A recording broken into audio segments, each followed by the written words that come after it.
যে আইন সেটার অধীনে করা ছিল। তো সেগুলো আমরা যেহেতু আইনটা বাতিল হয়ে গেছে সেই জন্য আমরা এগুলো বাতিল করে দিই। কারণ আমাদের একটা ছিল, ধারণা ছিল যে এগুলো হয়তো ওভার প্রাইস।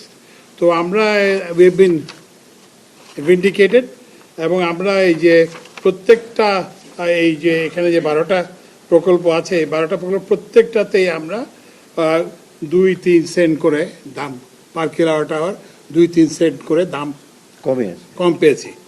এবং এর ফলে সার্বিকভাবে এক বছরে 420 কোটি টাকা সাশ্রয় হবে এই বিদ্যুৎ কেনা থেকে। আরেকটা জিনিস আপনাদের এই উপলক্ষে জানাতে চাই যে এই যে সৌর বিদ্যুৎ তো আমাদের নির্ভর করতে, আমরা এলএনজি আমদানি করতে এটা খুব ব্যয়বহুল। আমরা আস্তে আস্তে এই নবায়নযোগ্য শক্তির দিকে যাচ্ছি, কিন্তু এটার ক্ষেত্রে আমরা নানানভাবে বাধাগ্রস্ত হচ্ছে যে এক শ্রেণীর যে ব্যবসায়ী যারা, আপনারা জানেন সৌর বিদ্যুৎ নিয়ে ব্যাপক দুর্নীতি হয়েছিল।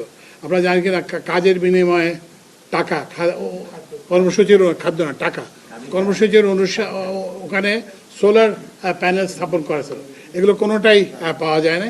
এবং এক শ্রেণীর এই যে যেটা বললাম যে সৌর বিদ্যুৎ ব্যবসায়ীরা এগুলো করছিল তৎকালীন যে দুর্যোগ ব্যবস্থাপনা মন্ত্রীর এবং দুর্যোগ ব্যবস্থাপনা যে সচিব তার ইয়েতে। তো এখন আমরা যেহেতু এটা একটা ওপেন টেন্ডারের মধ্যে, এগুলো সবগুলোই ওপেন টেন্ডারের মধ্যে, একটা ট্রান্সপারেন্ট প্রসিডিউরের মধ্যে। তো এইটা তারা আসতে চাচ্ছেন না, ওই জন্য তারা কিন্তু নিরুৎসাহিত করছে যে না আপনারা বিড দেবেন না, কারণ আমরা সবগুলো ক্ষেত্রে কিন্তু বিড পাইনি, এই 12টাতে আমরা বিড পাইছি। তো এইটা যে মানে জনগণকে আমরা জানানোর প্রয়োজন মনে করি। এবং এই যে বিদ্যুতের যে ভেতরের যে সেখানেও কিন্তু অসহযোগিতা আছে। বিদ্যুৎ বিভাগে যারা কাজ করে তারা সবাই যে সহযোগিতা বলা যাবে না। উদাহরণস্বরূপ এই যে আপনারা জানেন যে সরকার এই যে একটা রুফটপ সোলার প্রোগ্রাম দিয়ে করছে। তো সেখানে যে দেখা গেল যে অন্য সব সংস্থায় বিড পাইছে, কিন্তু রুরাল ইলেকট্রিফিকেশন বোর্ড কোনো বিড পায়নি।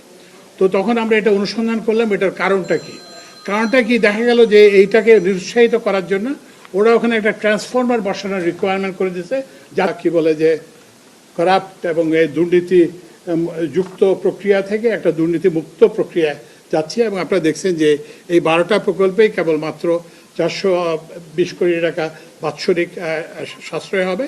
তো এইটার ব্যাপারে আমরা যাতে কেউ এটাকে বাধাগ্রস্ত করতে না পারে, কারণ আমাদের ভবিষ্যৎ এটার উপরে নির্ভরশীল। কারণ আমরা এই যে এলএনজি আমদানি করে আমাদের সেই আর্থিক সামর্থ্য নাই। সুতরাং আমরা ক্রমবর্ধমান হারে সৌর বিদ্যুৎ এবং এই যে নবায়নযোগ্য জ্বালানিতে চলে যেতাম।